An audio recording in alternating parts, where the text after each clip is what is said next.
Mi nombre es Ana Lucía Ortiz Mateos y mi tema es derechos sexuales y reproductivos. Mujeres muriendo a causa de abortos clandestinos, niñas y niños víctimas de violaciones y abuso sexual en muchas ocasiones por su propia familia, embarazos adolescentes no deseados, discriminación y suicidio por tener una diferente orientación sexual.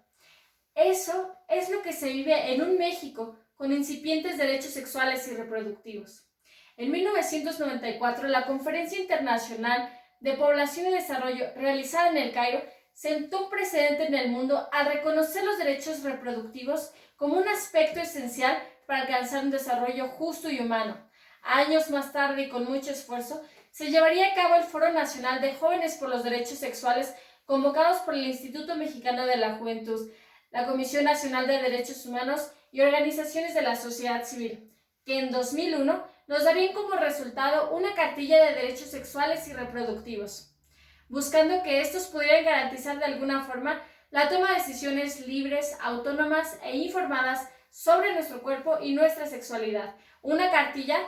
que actualmente se encuentra conformada por 14 derechos. Una cartilla que, pese a esfuerzos, se encuentra sujeta a la voluntad dispersa del legislador, a un Código Penal Federal que no reconoce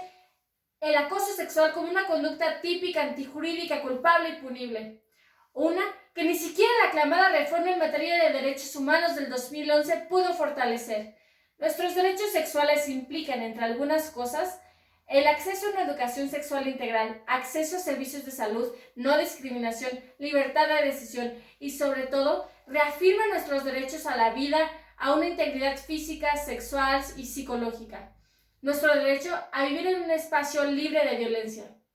Y de esta libertad sexual derivan los derechos reproductivos que nos llevan necesariamente a hablar de una libertad de procreación, consagrada en el párrafo segundo del artículo 4 de nuestra Constitución, el cual establece que toda persona tiene derecho a decidir de manera libre, responsable e informada sobre el número y espaciamiento de sus hijos. Y esta libertad de decisión implica tanto decidir querer tener hijos como el elegir no tenerlos. Ello implica a su vez una responsabilidad compartida por parte de los padres sobre informarse de la manera responsable de procrear o bien de los métodos anticonceptivos para no procrear, y del Estado el hacer accesible dicha información y orientación a través del sector salud y los módulos de planificación familiar. En este sentido, y de acuerdo con la Corte Interamericana de Derechos Humanos, el Estado mexicano tendría la obligación de respetar, promover, realizar y vigilar. Pero a cambio de ello, tenemos un país que impide y limita la libertad de procreación, porque olvida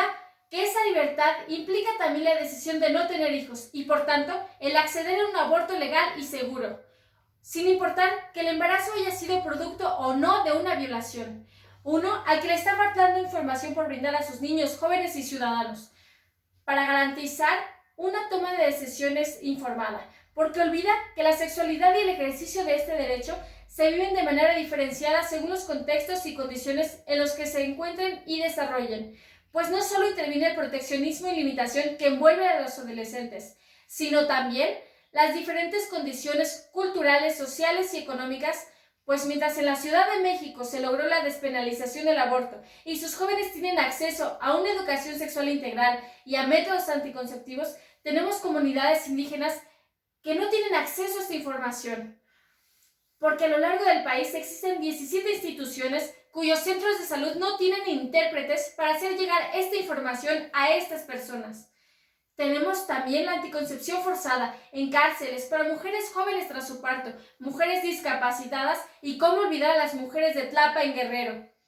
que en 2014 fueron obligadas a inyectarse un método anticonceptivo para no ser expulsadas del programa Oportunidades. Uno que no solo ha sido incapaz de investigar y sancionar las violaciones a estos derechos humanos, sino que también ha sido declarado culpable por la CIDH al menos en 5 ocasiones por sentencias en su contra, por el caso Mujeres Víctimas de Tortura Sexual en Atenco, caso Alvarado Espinosa, caso Rosendo Cantú, caso Fernández Ortega, y qué decir del campo algodonero, porque olvida que dentro de estos derechos no solo está el ejercicio y disfrute pleno de nuestra sexualidad, sino también el derecho a la vida, integridad física, psicológica y sexual, que esas 10 mujeres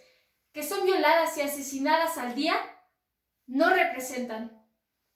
En México tenemos estos 14 derechos, pero no están regulados ni existen los medios necesarios para garantizar su ejercicio. En Tlaxcala, el Instituto de la Juventud ha sabido asumir las lagunas existentes a través de talleres y ferias educativas que informen a los adolescentes sobre algunos de estos 14 derechos. Y necesitamos que lo siga realizando para que de la mano con la Comisión Estatal de Derechos Humanos y la sociedad civil organizada, la educación sexual en el Estado sea un derecho y no un privilegio.